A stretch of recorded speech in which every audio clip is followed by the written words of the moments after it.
नबी पाक सल्लल्लाहु अलैहि वसल्लम की हदीस मुबारक है कि तुम में से बेहतरीन शख्स वो है जो अपनी बीवी और अपने घर वालों से बेहतर है। अस्सलाम वालेकुम मेरे पाकिस्तानी, मेरा नाम दलाल शाह, आप देख रहे हैं मेरा चैनल। नाज़रीन, आज इस टॉपिक के ऊपर वीडियो बनाने जा रहा हूँ। ये बड़ी दुख की बात है कि मेरे माशरे का ये भी एक पहलू है और ये पहलू दिन ब दिन बढ़ता हुआ जा रहा है। चलते हैं जी असल वाक़े की तरफ। तो वाक़या कुछ इस तरह है कि पाकिस्तानी एक्ट्रेस नरगिस, जिनका असल नाम जो है वो गजाला अदरीस है, जिन्होंने पाकिस्तान के अंदर नरगिस के नाम से शोहरत हासिल की और उन्होंने अपनी इस शोहरत को इतनी हद तक बढ़ाया कि पाकिस्तान के 2012 से 2016 के इस टेन्योर के दौरान उन्होंने पाकिस्तान की उन माया नाज एक्ट्रेस में अपना नाम गिनवा लिया कि जो मन मांगी बोलियों से काम किया करती थी, वो खा फिल्म के अंदर हो या खा वो स्टेज ड्रामों के अंदर हो। लेकिन 2016 में उम्रा करने से वापसी पर इन्होंने इस इंडस्ट्री से खैरबाद किया। अपने एक ट्वीट के अंदर इन्होंने जो है ना, मुख्तसर से ट्वीट के अंदर इन्होंने कहा कि मैं इस इंडस्ट्री से, जिसके अंदर मुझे इतनी शोहरत इतनी पब्लिसिटी मिली है लेकिन सुकून नहीं मिला, तो इस पर जो है ना इंडस्ट्री से मैं किनारा कशी करती हूँ। कुछ अज़वाजी मामलात को लेकर और कुछ इस इंडस्ट्री के मामलात को लेकर मैं आज से इस इंडस्ट्री को जो है ना वो छोड़ रही हूँ, खुदा हाफिज़ इनका ट्वीट था।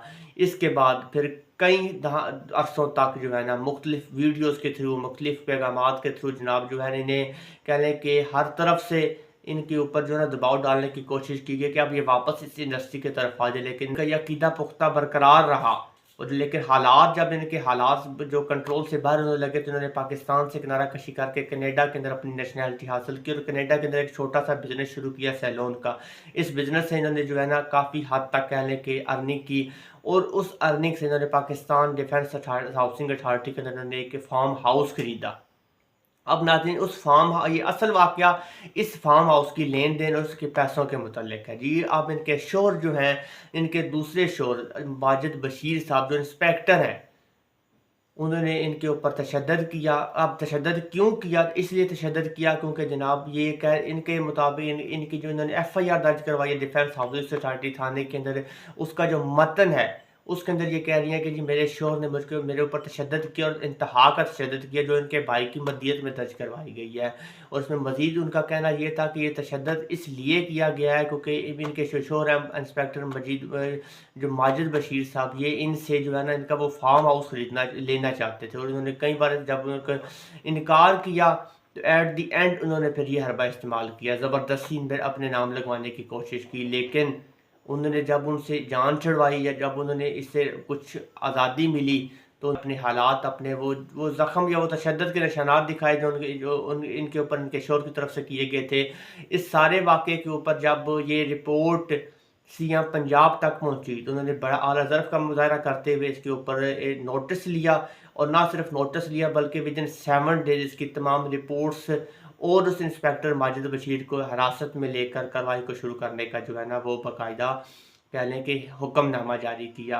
अब देखते हैं कि ये जो है सारा मामला किस साइड पे जाता है। लेकिन ये एक बात मैं ज़रूर बता दूं आपको नाज़रीन के इनसे पहले भी इनके साथ इस तरह के तशद्दुद के वाक़यात इनके जो पहले साबका शोहर थे आबद साहब, आबद की तरफ से भी किए गए थे। लेकिन फिर जब उनके हालात कशीदा हुए तो उन्होंने डाइवोर्स ली और फिर इनसे शादी की। लेकिन इनसे शादी के बाद भी इनके हालात मेरे ख्याल है कि इनकी अज़वाजी ज़िंदगी में कई बार अनबन खटपिट होती रही, लेकिन उनसे चलते हुए ज़िंदगी को आगे मामलात को बढ़ाते हुए इस नहज पर बात आ पहुंची। आप देखते हैं कि और इस पे मज़ीद बात करना मेरे नज़दीक जो है ना, या कह लो कि तमाम यूट्यूबर या तमाम नाज़रीन के लिए जो इसके ऊपर वीडियो बना रही हैं, एक छोटा सा पैगाम है कि जब तक इस मामले को कोई आत्मी शक्ल नहीं दी जाती, क्योंकि अभी वो दोनों रिश्ते अज़वाज के अंदर मुंसलिक हैं, जब तक उनकी बाकायदा डाइवोर्स या इस तरह का कोई ऐलान सामने नहीं आता, तब तक उनकी इस तरह मज़ीद टॉपिक को बयान करना या इस पर बात करना कबल अज़ वक्त होगा।